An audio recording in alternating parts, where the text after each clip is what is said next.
I'm standing 100 metres below the ground at CERN in Geneva, and this is the CMS detector, part of the largest and most complicated scientific experiment ever attempted. Here, we'll recreate the conditions that were present in the universe less than a billionth of a second after the Big Bang. How do we recreate those extreme conditions here on Earth? Well, you need one of these, the Large Hadron Collider. 27 kilometres in circumference and filled with over 2,000 superconducting magnets, each at 1.9 Kelvin. That means that they're colder than the space between the stars.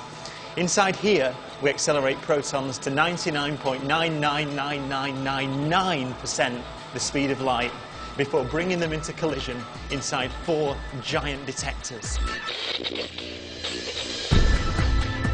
And those detectors take pictures of the collisions 600 million times a second. These are the lengths we have to go to discover the fundamental building blocks of the universe. Why would we build all this to understand the universe? The universe today seems almost impossibly complex, full of planets, stars, and even life itself.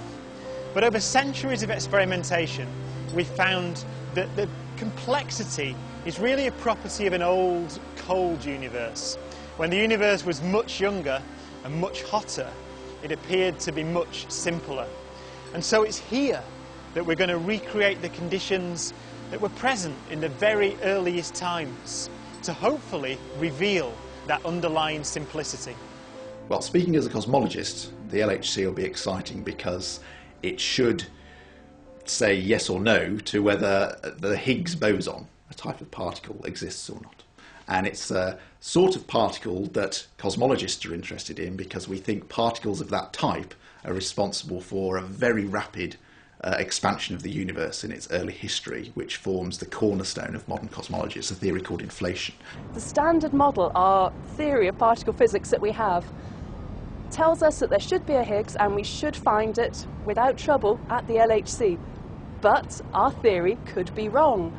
We know that our theory is incomplete, which means it has to break down somewhere. So if we don't find a Higgs at the LHC, it could be a sign that a new, deeper, underlying theory of matter is just about to surface.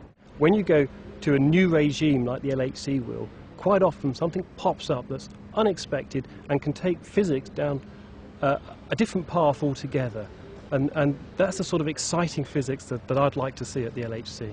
Well, the LHC could find that there turn out to be more than 3 dimensions of space and 1 of time, and particles can actually disappear into extra dimensions, which is pretty wild and wacky, but it could be real science and not science fiction at the LHC. I wouldn't like to predict what will happen at the LHC. It's like guessing what we'll find on our first journey to the stars. But the giants of history would have loved access to this machine because science is about exploring, and the only way to uncover the secrets of the universe is to go and look.